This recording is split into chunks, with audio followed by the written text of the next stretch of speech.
Hello everyone, good morning, good afternoon, and good evening. Welcome to Live It Up, the show where we explore and discuss how to take your life to that next level and beyond. We're going to cover health, wealth, relationships, and how to create a life you absolutely love. In other words, how to live it up. I'm your host and coach, Fletcher Ellingson. Amy's away today, and so we have a guest on our show later to talk about today's topic.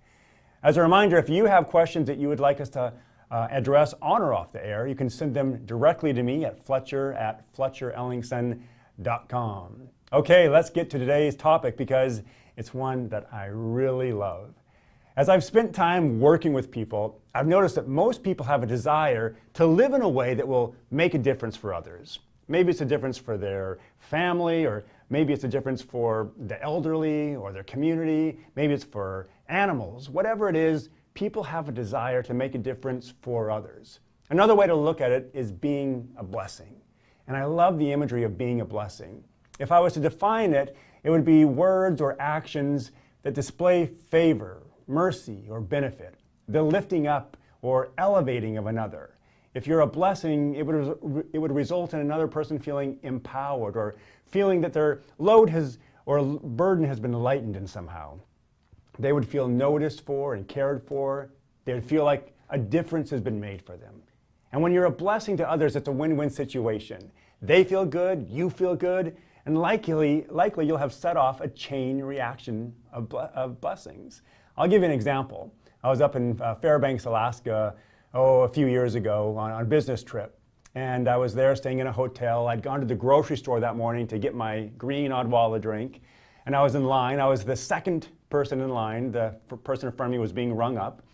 And he looked back at me, saw my Odwalla, grabbed the Odwalla, swiped it across the scanner, handed it back to me and said, "Have a great day." I was so blown away by that. I'll never forget it. It was just such a random act of kindness. Later that night, and this is where it gets really cool, is that I went back to that same grocery store. The same checker was there. I was up there this time getting wrung out. I had a meal that I was going to take back to my hotel room. I looked back.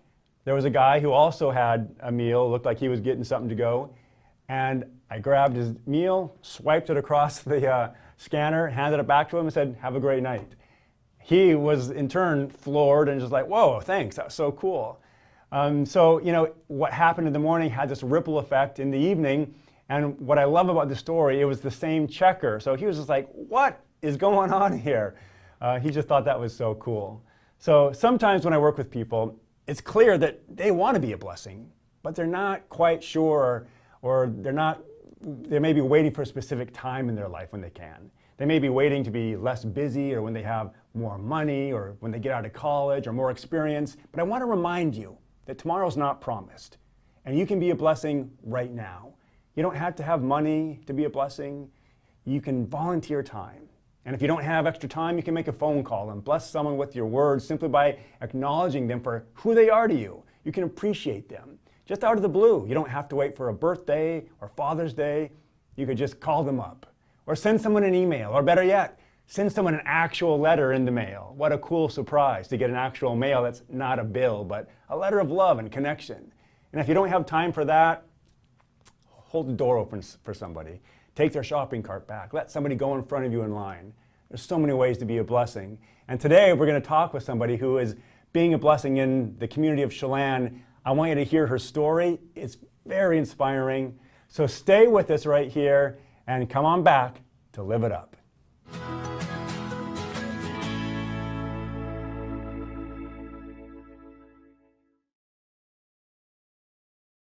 Welcome back, everyone. Welcome back to Live It Up. We are talking about being a blessing today, and we're here with Sarah Barnes.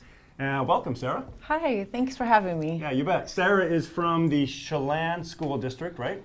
Right. All right, cool. Tell us a little bit about your position there at the Chelan School District. What do you do?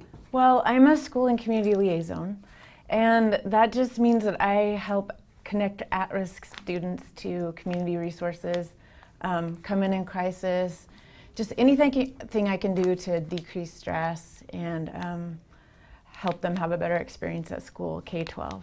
Is that a new position, or because I haven't heard about it? It is. I believe I was hired in 2010. Okay. And So you've been there for almost 8 years. Yes. Okay. Before that, I worked as a teacher, and I've also been a tutor and been involved in the Valley with youth ministry. So I came from a lot of different backgrounds and taught in Manson as well.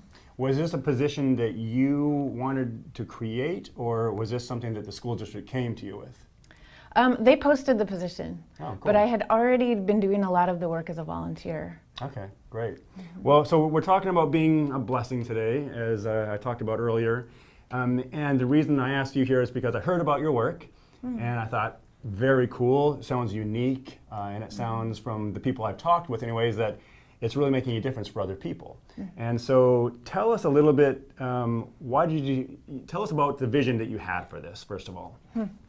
Well, as a teacher and as someone that's worked with teenagers my whole life since the 90s, I started being more drawn to hurting kids and becoming more aware of all these problems of homelessness, hunger, grief, addiction, lots of problems. And I started asking around in the Valley of what resources existed with churches, with nonprofits, and really not finding that there was enough solutions and enough energy being put toward helping kids through some of those issues. So I just felt like that was a real need and needed some leadership. Yeah, so you saw a need, stepped up and took action. Yeah. I love it. Thanks. Yeah. I always tell the people that I work with, knowledge is not enough, right? I mean, knowledge is interesting, but without action, you're not going to get any results. Yeah. So you saw the need, took action, and you're getting results. So you stepped into action and you created a mentor program. Well, it's a longer story than that. After I stopped being really sad about some of the stories and the kids that I worked with, and I just didn't know how to help,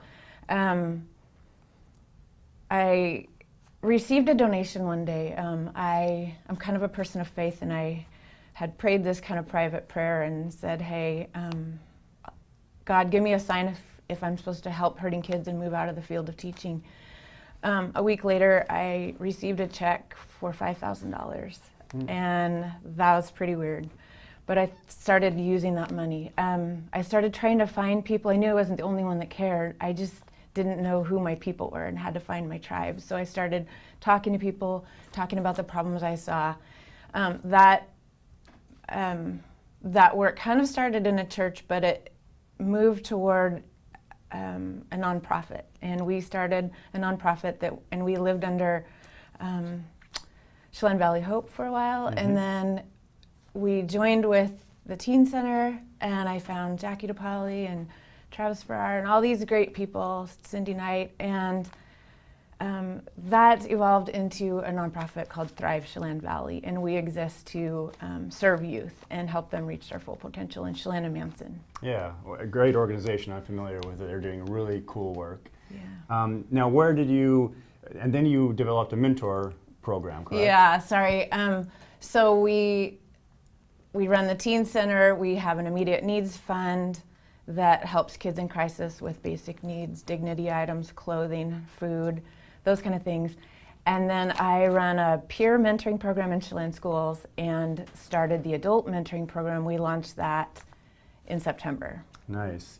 And tell me about what were some of the action steps that you had to take personally to get this going? Because I'm sure it didn't just all fall together like that. There must have been some things you had to do and maybe some obstacles that you had to overcome?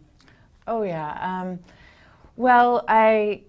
We've experienced a lot of growth as a board. So I had to convince our board that this was a worthy step. And it's a big step because it involves liability insurance and hiring a director and budgetary needs and lots of planning. We had to build a real solid foundation. I had to form a team. I wondered if I would find people as passionate as I was, but I found people more talented and more passionate than I am and really talented. So I get to work in very good teams of people. Great. So you got your team together, and then the idea is to match children, our youth, with adults in the community. Right. Is that accurate? Yeah. So, and how has that gone? Awesome. Yeah. What was the response from adults who were willing to get involved? Well, it's been an overwhelming positive response. We've had a lot of support. We had a goal of 25 matches this year, and we've exceeded that. And so now we're shooting for about 60 matches in the Valley. Wow. Next year. And I really have a big dream. I really want us to be the most mentored valley in the United States. Wow, I love that. That's exciting. Thanks, I do too, because you see protests and you see criticisms, and our country and our nation are pretty divided and pretty polarized right now. But we just believe that you can change the world one life at a time. Mm-hmm. And so the stories coming in are really fun to hear. And this show's called Being a Blessing, but the blessing is these mentors. So I can get to my story and what brought me to this, but I'm really indebted, and all of Thrive and the school districts are really indebted to all these people who step up and serve and volunteer. Yeah, so you just got sounds like you have a fantastic team working with you. We do. Yeah, and when did you officially launch it? Was it this year? September. September, Mm-hmm. Okay, so we're about 6 months into it? Mm-hmm. Okay, and it's going well. Can you share with us a success story that you've got? Yeah, well, it's kind of hard to sift through all of them. We've been hearing, kids that have learned to ride a bike for the first time. Just all these really neat things. But one that one in itself is pretty cool, because we're talking about high school. Is it high school age kids? 10 to 15 years old is our target. 10 to 15 years old. Yes. Okay. Mm-hmm. So somebody in that age range learning to ride a bike, because typically we learn really early on. So right. I'm just trying to imagine that. That must have been like so cool for that mentor and mentee to have that experience together. I know. I wish they were here. Yeah. Wow. That's cool. What else? Well, we had I met a guy that he's retired from the Seattle Police Department, the FBI. He's got a lot of time on his hands. He was kind of lacking purpose. His wife works, and he just thought, what am I doing? Mm-hmm. He doesn't have any children of his own, and he wanted to be a mentor for us. So then I meet a kid that I work with, and he'd been in trouble with the law, really struggling with failing grades, has never really lived with either of his parents.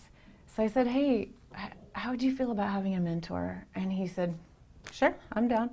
And so we matched him, and all this kid wants to do is become a police officer. It's all he wants to do.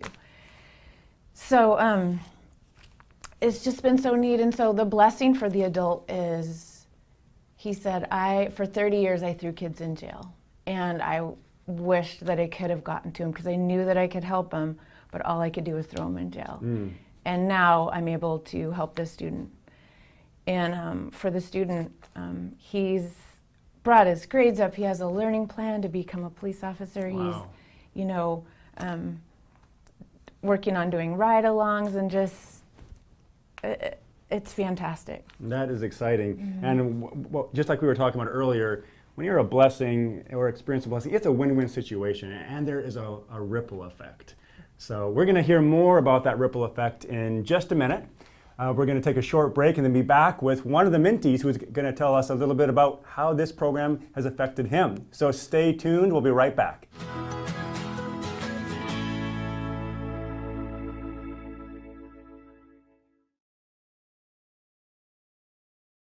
Welcome back to Live It Up. We are here with Sarah Barnes and Mario Gonzalez. Is that right? Yes. All right. Mario Gonzalez is part of the Mentor-Mentee program at the Chelan District that Sarah Barnes has been helped set up there. And so I just got a few questions for you, Mario. Yeah. First of all, how old are you? So I'm 17. I'm going to be a senior. You're going to be a senior? Yes. All right, cool. And you're part of the Mentor-Mentee program? Yes, I've been part of the program for about 3 months now. Okay. I think. Yeah. Well, I'm going to get right to it. How has it been for you? So it's, I think it really created a chance for me. So a couple of years back, I lost my mom. So by reaching out to Mrs. Barnes and all the counselors, I got a mentor, and she almost fulfills that spot that I needed. Like, she plays a role in a mom, and she helps me, and she supports me, and it's been great. Well, that's got to feel really good, huh? It does. Yeah. So can you tell me what kind of things do you do with your mentor? So I do anything from grocery shopping. It's any mom thing. Mm-hmm. She helps me get money anywhere I need it. Supports me when I'm in a bad place, or basically just a mom figure, and she really supports me. Okay, so you guys it's someone you can hang out with, Yeah. and talk with, Yes. and trust, Yeah. and nice. Yeah, so you're glad you did it. Yes, it's been the best thing ever. Cool. Well, if there were other kids out there who thought, that sounds cool, would you recommend? Yeah, I would totally recommend it. Okay, right on. Well, thanks for being here. Yeah, of course. Yeah, and feel free to add anything if anything else comes to mind. What other sorts of things do these mentors and mentees do together? What kind of activities, or what's the time spent doing? Well, thanks to Schlandman up in our neck of the woods, every pair gets $100 to spend. So we just encourage them to do whatever they like. The key to this program is having mentors and mentees that have common interests. Mm-hmm. So we're hearing stories. One pair met up at Disneyland. Wow. They didn't take the trip together. Concerts, going to sporting events, having lunch, having coffee, snowshoeing, drawing, whatever they love to do. Oh, yeah, okay.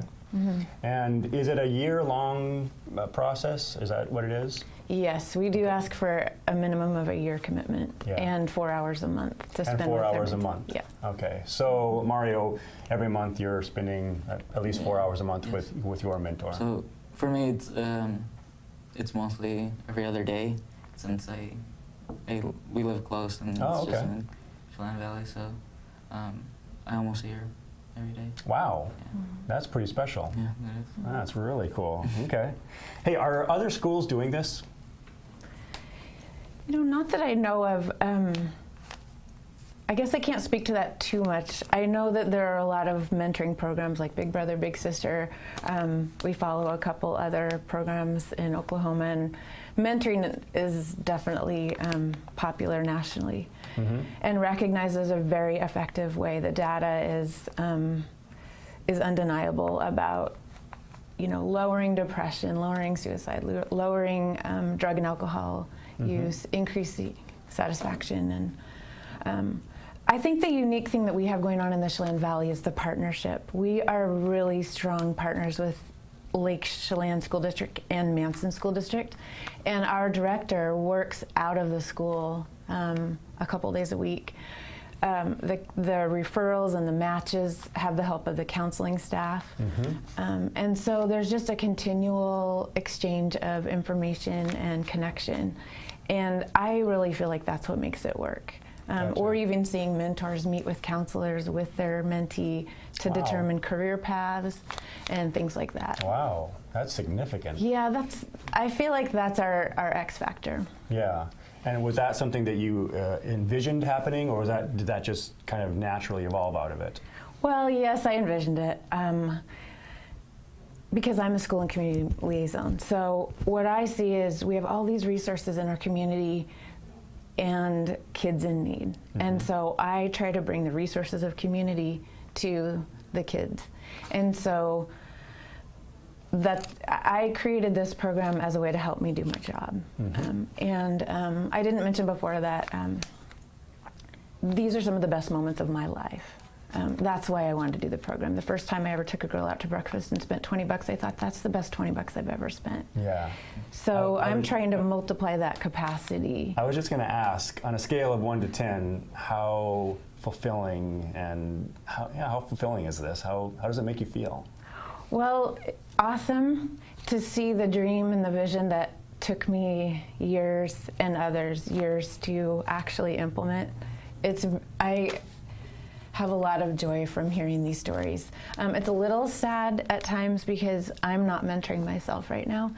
I realized that I needed to shift my role to a capacity building multiplying the impact and the fulfilling relationship I'd been able to have, to extend that to other people. Gotcha. Consequently, I'm not mentoring yet. Yeah. Now, when you say you envision this expanding in the Valley, is this something you envision like bringing to other schools or helping them set up?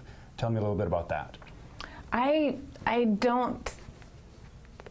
think that would be a wonderful thing to do, and we have kept that in the back of our mind. I mean, having Thrive Chelan Valley and a nonprofit that steps in, we're getting kids to camp, we're feeding them, it's just such a wonderful solution for rural areas particularly, and to connect the community to the students.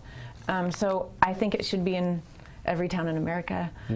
And so we're building our foundation. Yeah. And we are very open to it being replicated, but we've just been really busy building it ourselves. Well, a lot of people will be seeing this and hearing this, so if they're inspired and have that kind of a similar vision, is there a way that they can get in touch with you? Yeah, go to our website, www.thrivechelanvalley.com. www.thrivechelanvalley.com. Okay. Or you can reach out to me. My email is barnes@chelanschools.org, and we'll put you in touch with the right people. Okay, cool. And did you have a quote that you wanted to share, Sarah?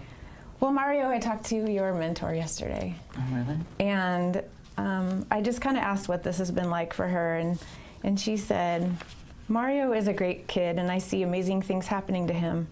When I hear about him getting scholarships and awards, getting his first job, and planning for college, I know I get as much or more out of his accomplishments as he does. I enjoy spending time with him and doing simple things like grocery shopping and teaching him how to cook. We have a bond that words can't express, and just seeing his face is all the motivation I need. So thank you for being a blessing to your mentor. Yeah. That's pretty cool. Yeah, that is. And that's a great way to end the show here. Folks, it's time to wrap it up. Thanks for joining us. Until next time, get out there, be a source of kindness, be a source of contribution. You have something to offer this world. You matter, and I believe in you.